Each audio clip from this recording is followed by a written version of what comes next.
Hey everybody, tribe, beloved ones, everybody. Let's talk about mistakes and shit hits the fan. So I liken my SHTF planning to flying. In aviation, you don't get to make too many mistakes, and that's why there's so many safeguards, and you have to do so much planning. You don't just hop into an airline or a 747 full of people and fly it halfway around the world. An awful lot of planning goes into it, and not just by the pilot, but by a whole support organization behind him, an infrastructure that is built to make sure that succeeds.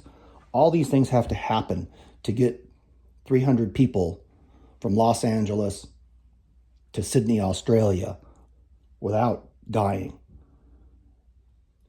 And aviation it's pretty forgiving in that there's a lot of redundancy built into it. However, the NTSB shows that almost all accidents, almost all aviation accidents, are accumulation of small errors. One thing goes wrong and then something else piles on top of it, and if the two are interconnected, that becomes a much larger problem, multiplies, then something else happens, and it turns into a catastrophe. Usually, airplanes will not kill people. It's typically the pilot that kills people. Pilot error. Airplanes don't have egos. They're simply mechanical organ.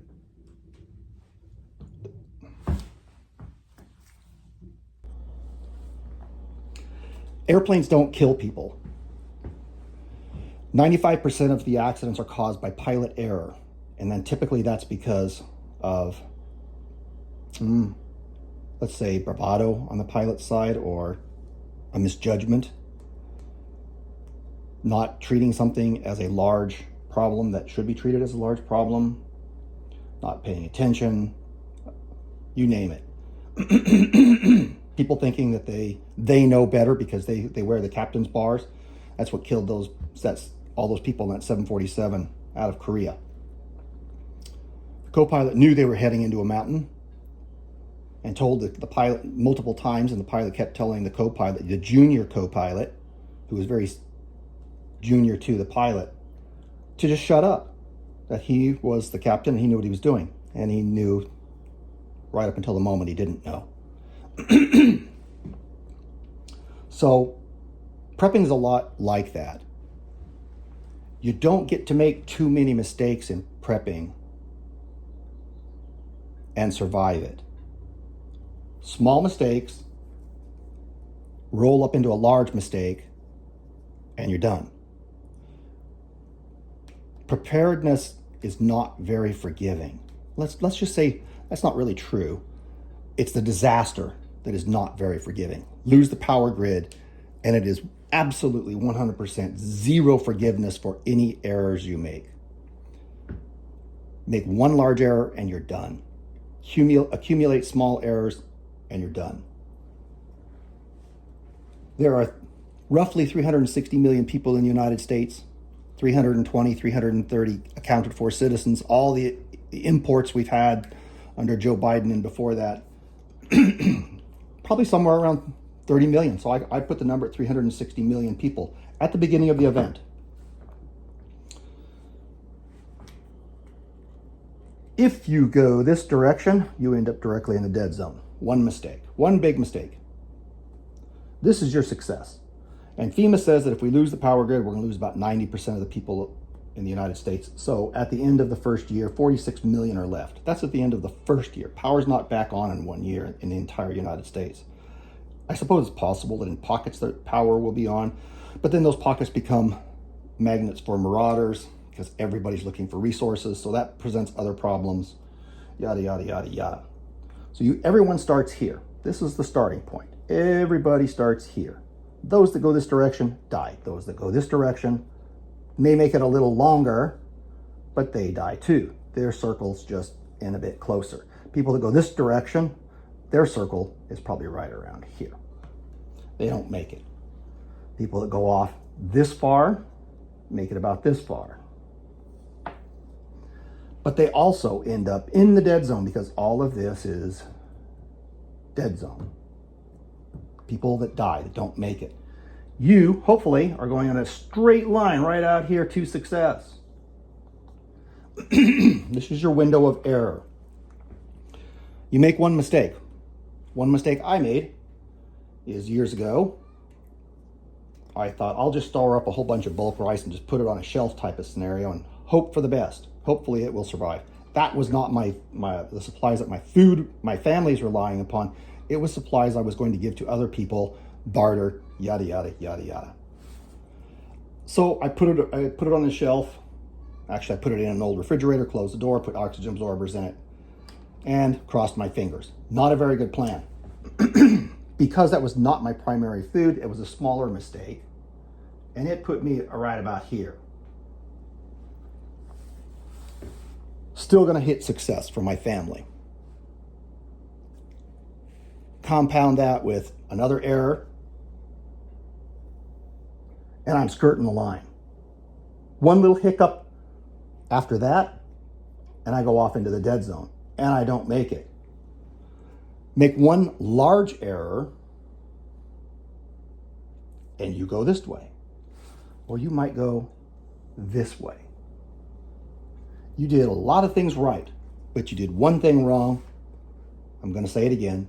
You elected to stay within the middle of this 360 million people, instead of going out here somewhere where you can count your neighbors, and you may have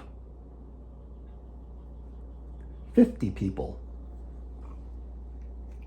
in a 2 to 5 mile radius of you. You only make one large error, only one. Accumulation of 2 or 3 small errors gets you over here, and you still don't get to success. So my rice error here, I finally went out and looked at it and said, oh my gosh, there's a lot of bugs in there. And some of it even rotted. That taught me the importance of preparing the food, all of the food. And so I bought the freezer and started freezing rice. So I can recover from that error. And I'm out here somewhere. I'm going to bring that back to here. But your errors accumulate and you die. Let's just say it's aviation. Some guy's got a little 182. He lets his friend fly his 182. His friend says, hey, I checked your altimeter and it seems to be off a little bit. You might want to have your pitot-static system checked. You might have a leak in it. And I say, I'm lazy. I don't do any IFR flying. I don't need to do that because I know better. So I want to go off on the weekend with my family. I take my family, we hop in the 182, and we go off flying. We're going to go to Tahoe. I don't bother checking the weather briefing that much because I don't really care. I didn't check ATIS because I know better than ATIS, but I heard that the ATIS was Charlie. I have Charlie. I report it. Well, my pitot-static system is leaking, and I know that out of my airport, it's almost always 97.92. So I set my altimeter to that, and off we go. But it wasn't the correct number because I didn't bother listening because I'm too good for that, and I don't really care, and it's a beautiful day. So I just set it to what I normally set it to, and off I go. And most of the time it doesn't matter, but it's only 40 feet off when I set it. My pitot-static error puts it another 150 feet off. And off I go. Well, the weather changes along the way and clouds roll in. You've done a couple of errors. 1, 2. Now the clouds roll in. And I'm flying at an altitude. I figure, okay, so what? I got this whipped on. I don't want to get up too high because there's clouds. But I'll just run some scud. Error number 3. You're running scud. You're right on that line. Right on that line.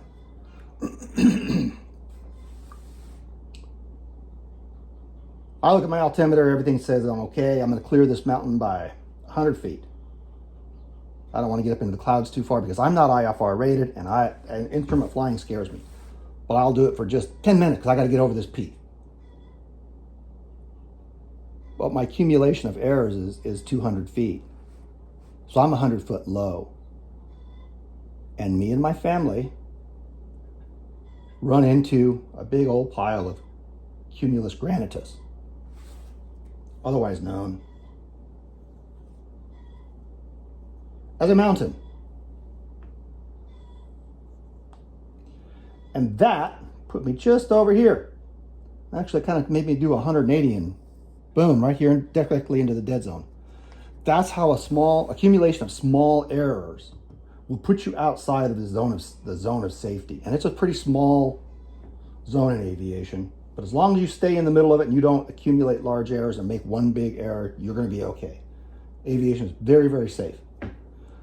Error of judgment is what kills people. It really is. Error of judgment. It is very, very possible to make a judgment error in SHTF. Very easy. And that's what's going to kill most people, is you made a judgmental error. You thought that you were preparing for the right thing and you weren't.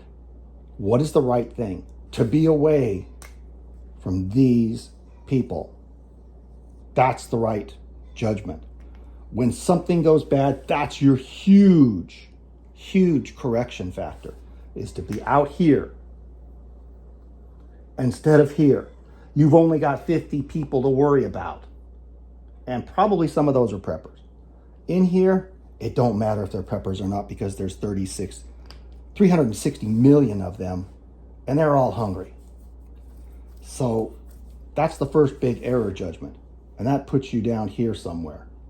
Have a plan to get away from these people when things go really, really bad. And I'm talking really, really bad. I'm talking grid down. I don't worry about hurricanes. I don't even worry about earthquakes. I'm totally prepped for earthquakes here, even down to having the ability to shut off my gas valves, okay? So that's all right.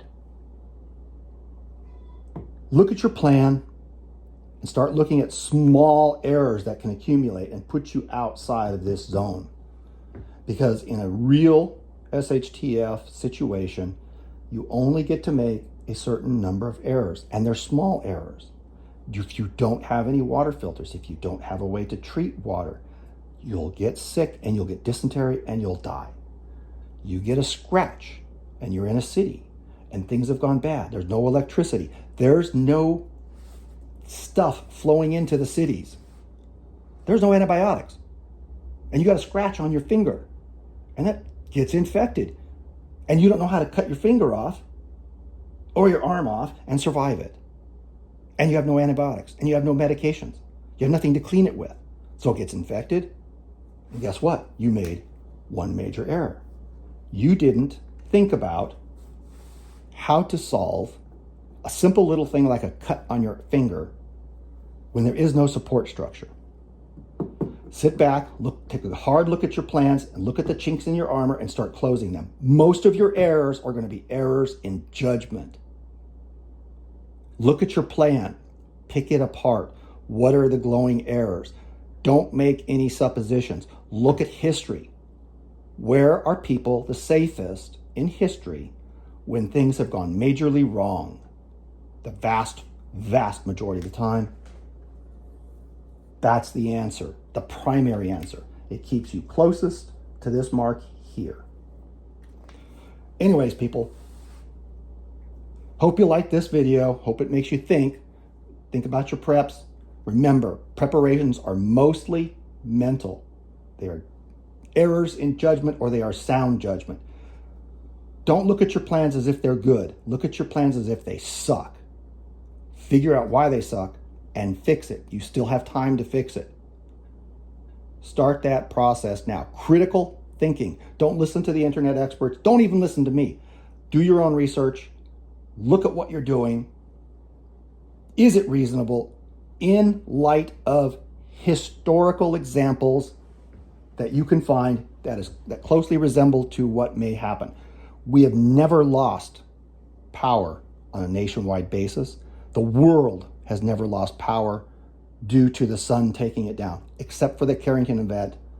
And that wasn't really a big deal because the world was not electrified. People lived their daily lives without electricity. The system didn't rely upon just-in-time supplies, keeping masses of people fed in large cities. Anyway, that's what I got for you. Critical thinking, pick your plans apart, fix your plans, make a better plan. God bless you all. Bye.